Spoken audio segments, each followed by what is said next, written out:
So this is making your mannequin for at home using a throw blanket, t-shirt, aluminum foil, rubber band, and a 2-liter pop bottle.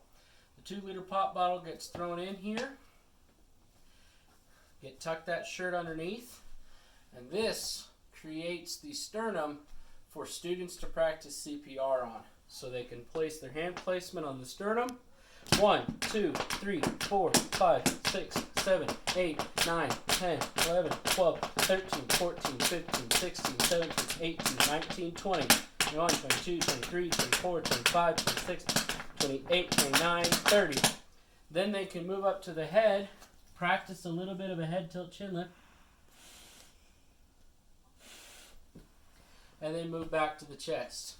The plastic bottle gives them the ability to feel that recoil, and if they don't hear that snap coming back, they didn't get that adequate chest recoil.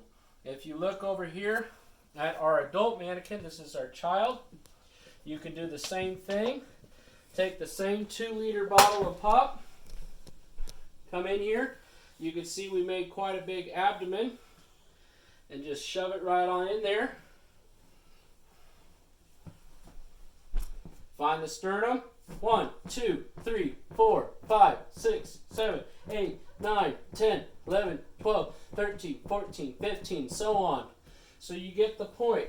They've got a head that they can do their head-to-toe assessment, checking the head, looking for any DCAT, BTLS, looking in the ears, moving on down. They have shoulders. They have an abdomen to practice their 4 quadrants. They have a leg to work down. They have their feet. They have arms that you can fill in with some more t-shirts and stuff. People can use what they have in their homes to create mannequins. And this is how students can do patient assessment in their homes.